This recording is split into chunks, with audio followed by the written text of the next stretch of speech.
संसार।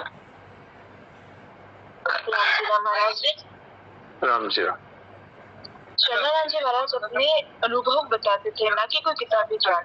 मीरा भाई अपने बेटा 1 साल रहने के बाद चित्तौड़ आई, तो चित्तौड़ में विक्रमादित्य का राज था और चित्तौड़ की हालत धीरे धीरे खराब होने लगी। अपना कर्तव्य का पालन करना और बदले में कुछ नहीं चाहना, यह वह कार्य है जो हमें करने चाहिए। मुख्य सत्संग उनका सिद्ध होता है जो करने वाले काम कर लेते हैं एवं उनका सिद्ध होता है जो कुछ नहीं करते, यानी अंदर और बाहर दोनों जगह से चुप होते हैं।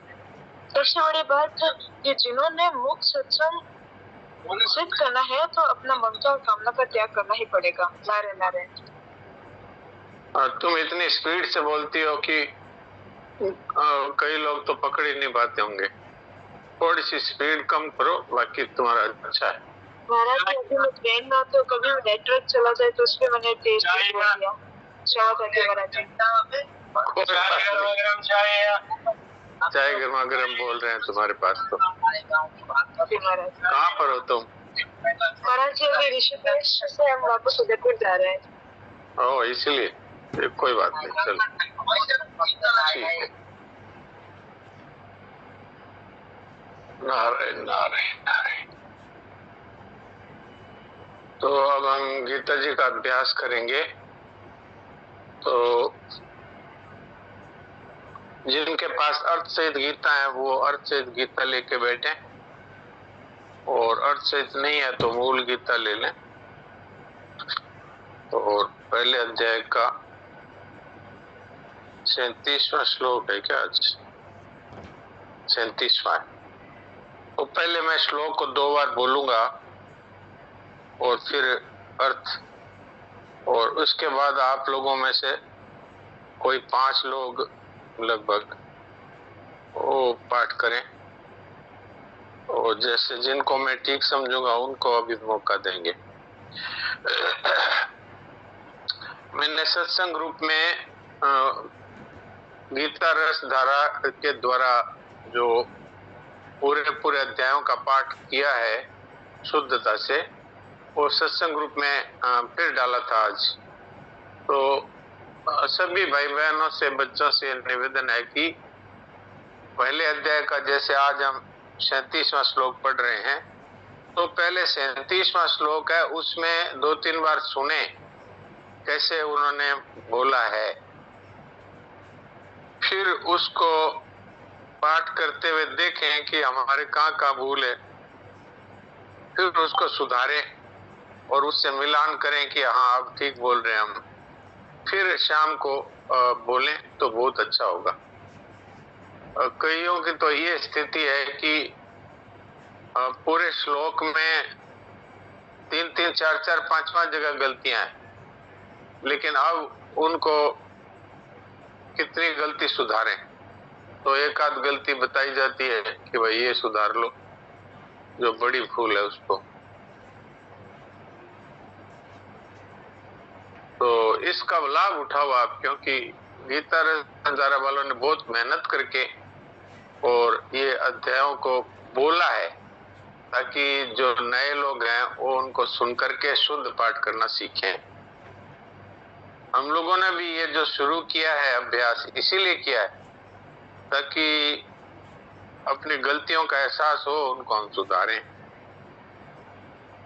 अब जैसे हमारे सुनील दास जी हैं, ये पहले काफी गलत बोलते थे, अभी काफी अच्छा सुधार करके बोल रहे हैं। तो जो अभ्यास करेगा, जिसके मन में रुचि होगी, वो तो शुद्ध पाठ सीख जाएगा। और जो ऐसे ही प्रमाद में ही चल रहे हैं कि ठीक है जैसा होता है वैसे ही ठीक है, तो उनका सुधार नहीं होगा जल्दी। ये पहले अध्याय का 37वां श्लोक में बोल रहा हूं।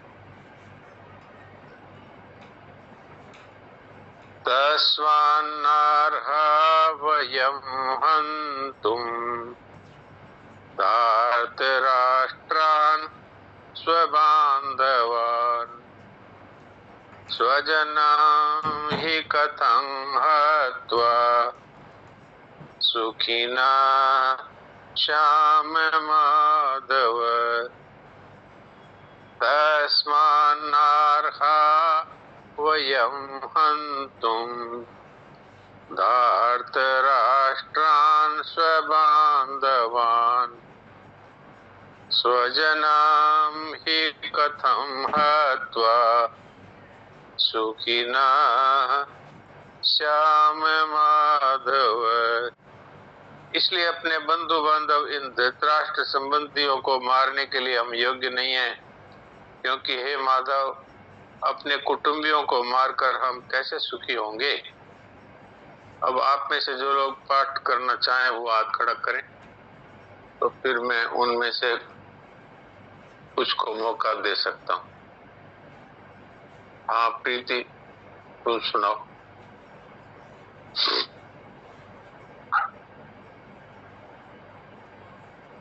राम राम, प्रणाम जी सब। राम राम। तस्मान्नार्हा वयं हन्तुं धार्तराष्ट्रान् स्वबान्धवान् स्वजनं हि कथं हत्वा सुखिनः स्याम माधव। स्वजनम ही आप थोड़ा लंबा बोल गए तो बड़ा ही हो गया। स्वजनम ही कथम हत्वा, ऐसा बोलिए। स्वजनम ही कथम हत्वा, ये ही पे आप रुको मत। स्वजनम ही कथम हत्वा, स्वजनम ही कथम हत्वा। हाँ अब काफी ठीक है, बाकी आपका सारा श्लोक ठीक है।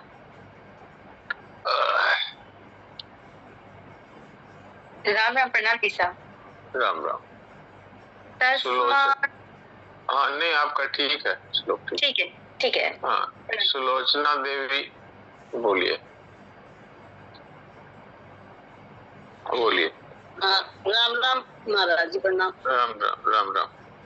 तन्मानहार्यायं हन्तुं धार्तराष्ट्रास्त्वबान्धवान् स्वजनं हि कथं हत्वा सुखिनः श्याम माधव। आपके यहाँ 3 गलतियां आई। ये सुखी ने बोल दिया, ये खी छोटा है, सुखी न। तस्मान नारहा, ये आप ठीक नहीं बोले।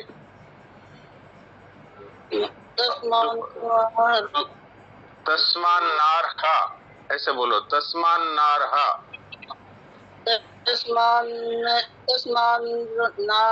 वयं हन्तुं। अरे आगे मत बढ़िए ना, पहले एक तो पूरा ठीक शुद्ध बोल लीजिए। तस्मान नारहा बोलो।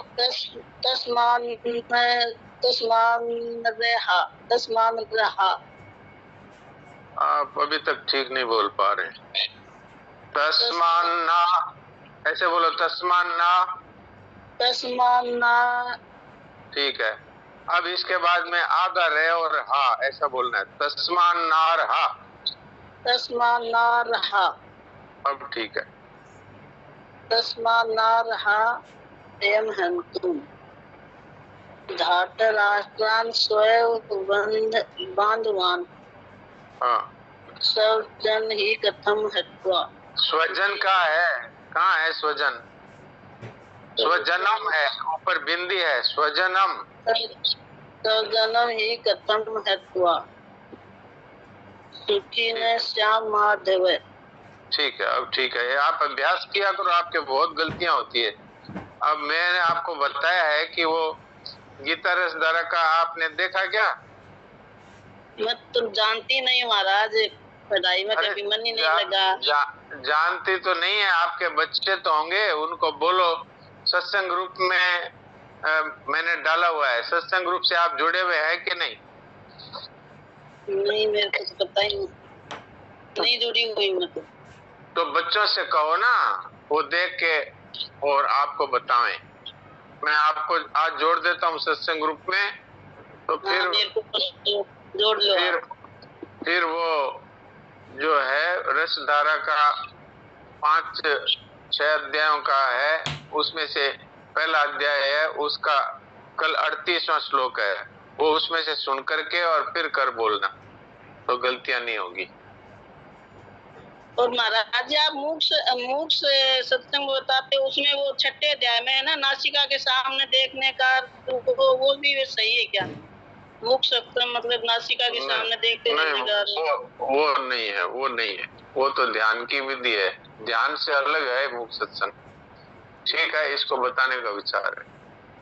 रेखा जालान गुड्डू बोलो। राम राम, प्रणाम जी सा। राम राम। तस्मानार्हवयं हन्तु धार्तराष्ट्रान् सबान्धवान् स्वजनं हि कथं हत्वा सुखी न स्याम माधव। नारायण नारायण। सुखी ने कर दिया, ये खी छोटा है, सुखी न बोलो, सुखी न है। अब ठीक है। और तस्मान नारा वह हंतु बोला, हंतुम है, ऊपर बिंदी है, बोलो दोबारा पहली लाइन। तस्मानार्हवयं हन्तुम। अब ठीक है, ऐसे अभ्यास करो, जो गलतियां उनको सुधारो, ठीक है। सुनील दास जी बोलिए। महाराज जी राम राम। राम राम। तस्मान्नर्हवयं हन्तुं धार्तराष्ट्रान् स्वबान्धवान् स्वजनं हि कथं हत्वा सुखिनः श्याम माधव। स्वजनम ही इतना लंबा नहीं बोलना है, स्वजनम ही कथम हत्वा, स्वजनम ही कथम हत्वा।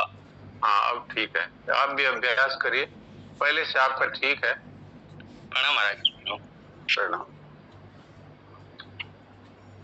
ठीक है, आज इतना कोई मौका मिलेगा, बाकी लोग अपना अपना हाथ वापस नीचे कर लीजिए और अपने अपने माइक बंद कर लीजिए।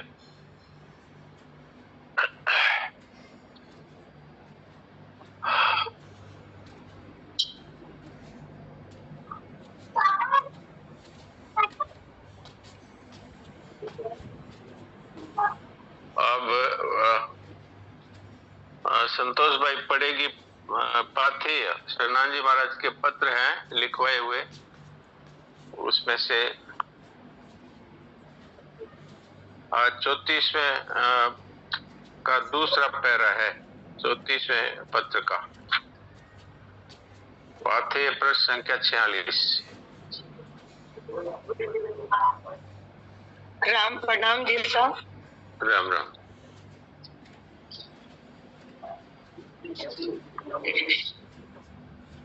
पत्र संख्या, हाँ ठीक है, पत्र संख्या 34 पैरा दूसरा, ठीक है बोलिए।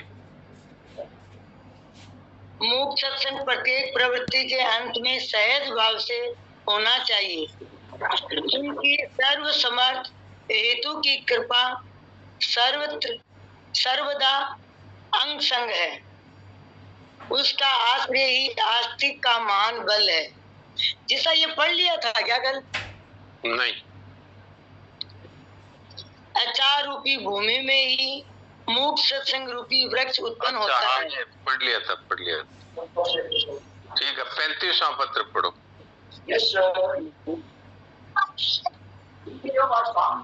21/7/1955 नई दिल्ली। ये किसका माइक खुला है भाई? अपना माइक बंद करो सभी लोग। पुष्पलता अपना माइक खोल रखा है, इसको क्यों खोल के रखा है?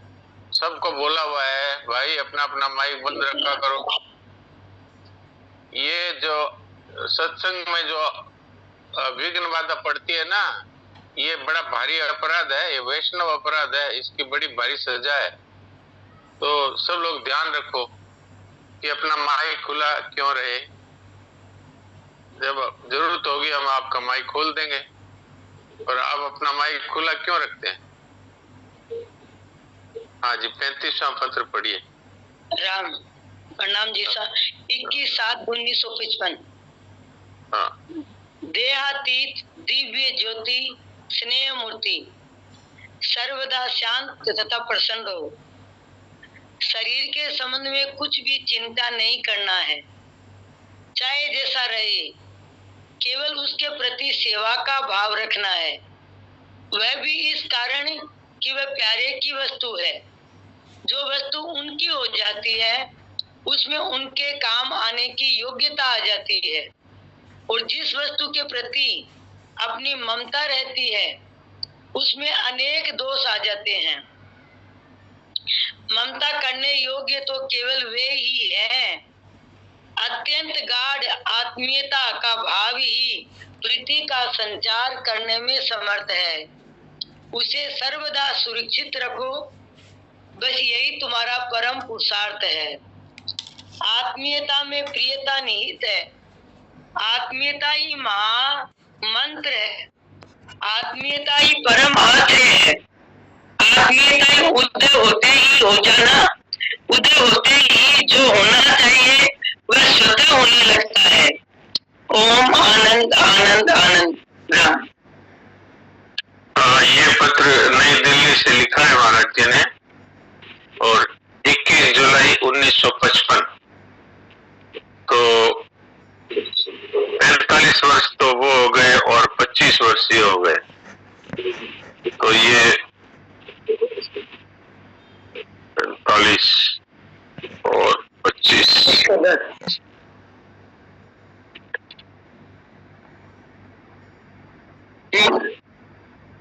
तो 100 वर्ष हो गए क्या? 110 होगा, 45 और 25 नहीं, 45 और 25 तो हुए, 50 और 20 70 हुए। 70 वर्ष पहले किया है ये। तो चाहे भले 170 वर्ष पहले हो चाहे 1000 वर्ष पहले हो, सत्य नहीं बदलता। इसलिए उन्होंने जो बातें लिखी है वो आज भी वैसी है, और आज से 1000, 2000, 5000 वर्ष बाद भी वो सत्य है, जो कहते रहेगा, क्योंकि सत्य तो भगवान का स्वरूप है ना।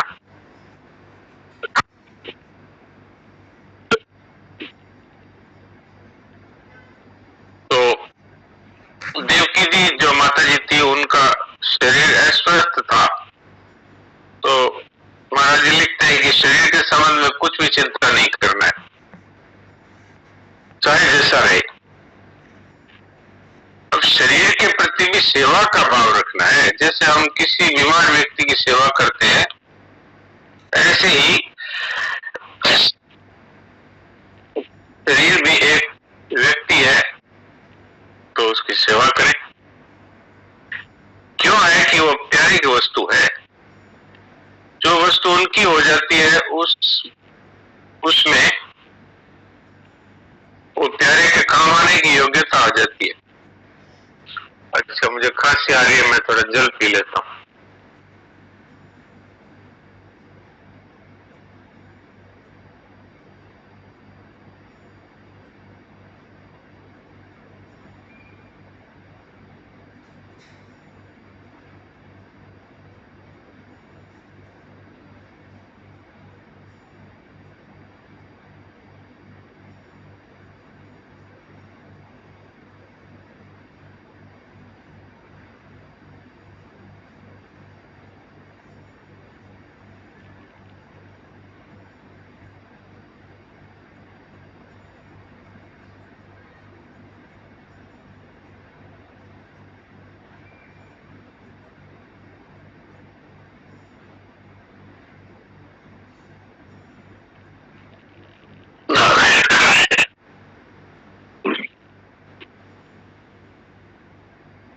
सूर्य को हम लोग मानते हैं मेरा, और स्वामी जी महाराज कह रहे हैं, सनातन जी महाराज, कि ये प्यारे की वस्तु है, इसकी सेवा करो।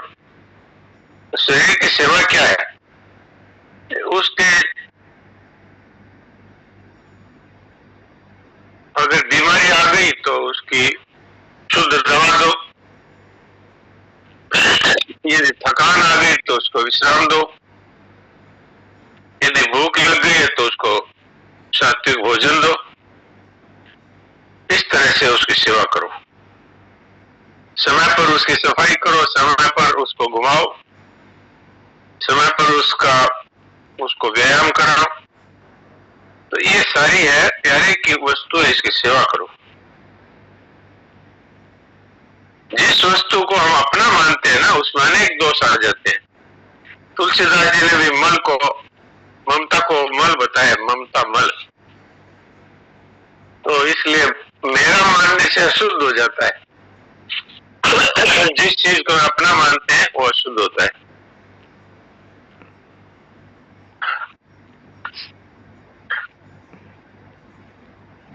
ममता करने योग्य तो केवल वे ही है, अर्थात भगवान ही है।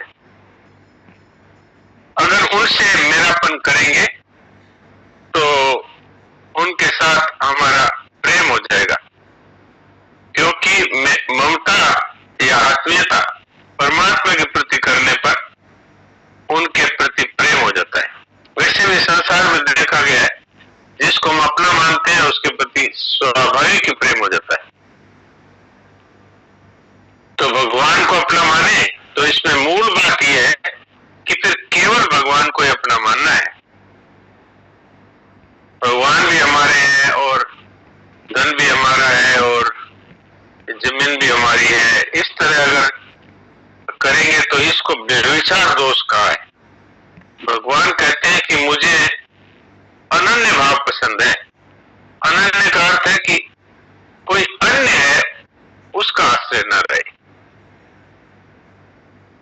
बस यही परम पुरुषार्थ है। आत्मीयता में ही प्रियता निहित है।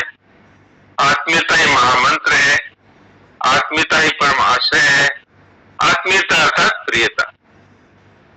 आत्मीयता उदय होते ही फिर जो होना चाहिए वह स्वतः होने लगता है, अर्थात फिर साधन करना नहीं पड़ता, साधन स्वतः ही होता है।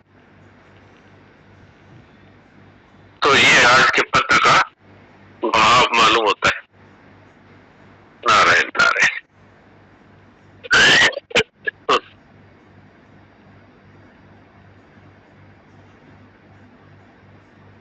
तो मैं तो रामनारायण जी को एक दो दिन पहले ढूंढा था, तब नहीं थे, आज दिख रहे हैं। तो एक बिंदु जी का भजन सुनाना चाहते थे, तो इनसे भजन सुनते हैं।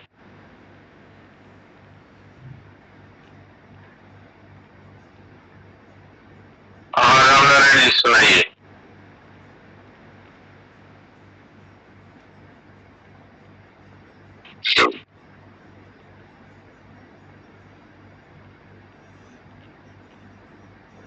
आपका माइक खोल लीजिए और बताइए आपको भजन है मिला हुआ या अभी नहीं है आपके पास।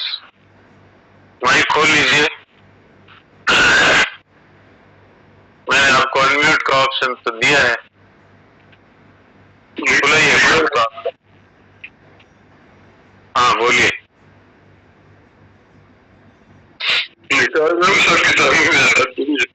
अच्छा याद नहीं है तो कोई बात नहीं है, फिर जब याद आए तब बता दीजिएगा। आज नहीं मिले तो कोई बात नहीं है फिर।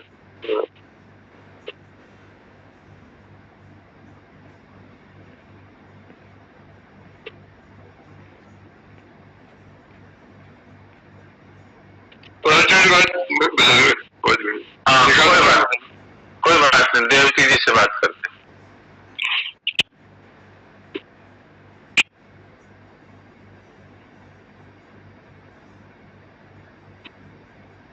और देवकी जी को सुना दीजिए। नारायण नारायण नारायण नारायण नारायण। बात रही थी जी मुख सत्संग से सर्वोत्मुखी विकास होता है। जी तीन प्रकार की अभिव्यक्तियां हुई होती है, सामर्थ्य की, विचार का उदय की और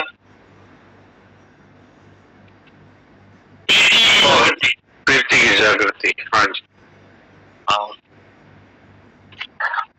प्रवृत्ति के आदि और अंत में सहज निवृत्ति पूर्वक मुख सत्संग कैसे होता है। हाँ ये जो सेंटेंस है इस पे हम लोग विचार करें कि कोई भी कार्य करो तो उसके शुरू में विश्राम है कि नहीं। जैसे हम दौड़ना शुरू करते हैं तो उससे पहले खड़े रहते हैं तब तो दौड़ पाते हैं, या हम सुबह जब बिस्तर से उठते हैं तो पहले सोए हुए होते हैं फिर उठते हैं, और चलते चलते फिर रुकना होता है तो फिर विश्राम है। तो चलना है वो उसके पहले भी विश्राम है और चलने के अंत में भी विश्राम है। इससे सिद्ध क्या हुआ कि प्रत्येक प्रवृत्ति के शुरू में भी विश्राम है और उसके अंत में भी विश्राम है। ये एक प्राकृतिक नियम है, इसमें कोई जोर लगाने की जरूरत नहीं है। तो अब हमें विश्राम क्यों नहीं मिलता भाई? एक कार्य शुरू करने से पहले हम शांत हो सकते हैं और एक कार्य के अंत में भी हम शांत हो सकते हैं। तो हम शांत क्यों नहीं हो पाते? क्योंकि हम जो भी कार्य करते हैं वो किसी न किसी स्वार्थ को लेकर करते हैं अथवा किसी न किसी कामना को लेकर करते हैं। तो जिस तरह से एक व्यापारी अपनी दुकान का शटर खोलता है तब वो ये सोचकर खोलता है कि आज इतना धन कमाए तो बहुत अच्छा हो। तो जैसे ही शाम को शटर बंद करता है तो बंद करते ही वो रुपया याद आ जाता है उसको, वो रुपया गिनने बैठ जाता है आज कितना रुपया हुआ। तो सिद्ध क्या हुआ कि हम जिस वस्तु के लिए वो कार्य कर रहे हैं वो वस्तु याद आएगी। तो अगर हम सारे कार्य अपने स्वार्थ के लिए न करके केवल दूसरों की हित की दृष्टि से करेंगे तो हमें स्वतः ही उस कार्य के पहले और उस कार्य के अंत में शांति की प्राप्ति होगी, विश्राम मिलेगा। फिर हम ये नहीं है कि जिस कामना को लेकर के हम कार्य में प्रवृत्त हुए थे वो कामना पूरी हुई कि नहीं। अब जैसे जो कोई यज्ञ करते हैं कि हमारे पुत्र हो जाए इसके लिए यज्ञ करते हैं, तो वो यज्ञ के शुरू में भी यही सोचते रहते हैं, शांति नहीं पाते कि वो अब ऐसे होगा तो पुत्र हो जाएगा। और फिर यज्ञ शेष होने के बाद में वो पंडित जी से पूछते हैं तो अब इसका वो फल कब मिलेगा? सिद्ध क्या हुआ कि वो विश्राम उनको नहीं मिलेगा। क्यों? कि कामना युक्त कार्य से विश्राम नहीं मिलता। फिर वो पंडित जी को फोन ही करते रहेंगे कि 15 दिन हो गए, 20 दिन हो गए, अब जो है हमें इस विषय में और क्या करना चाहिए। फिर वो साल भर बाद में भी अगर पुत्र नहीं हुआ तो वही चिंतन रहा, विश्राम तो उनको नहीं मिल सकता क्योंकि कामना युक्त होकर के कार्य किया। तो अगर हमें विश्राम चाहिए तो हमें केवल दूसरों की हित की दृष्टि से कार्य करना होगा। ये है मूल बात। तो इसलिए मूक सत्संग हमारा होता क्यों नहीं? क्योंकि हम जितने भी कार्य करते हैं उनमें मूल में हमारा कोई ना कोई स्वार्थ रहता है।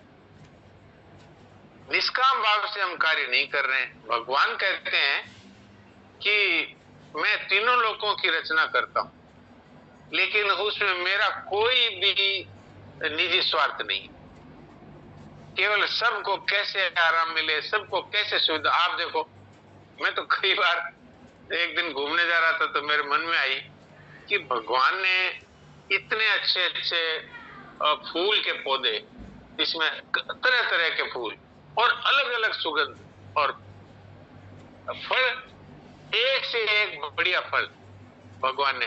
अब भगवान को किसके लिए वो किया है कि सबको आराम मिले, सबको सुविधा मिले, सुगंध अच्छी मिले, देखने में रंग अच्छे लगे।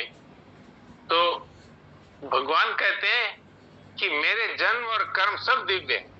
तो उनके कर्मों की दिव्यता क्या है कि दूसरों के हित की दृष्टि से सब कुछ करना, अपने लिए कभी कुछ नहीं करना। अगर हम भी इस कला को सीख जाएं, भगवान ने ये बात कही भी है, जन्म कर्म च मे दिव्यम एवं यो वेत्ति तत्वतः त्यक्त्वा देहम पुनर्जन्म नैति मामेति। वो मेरे पास ही आएंगे, उनको पुनर्जन्म नहीं होगा। क्यों नहीं होगा?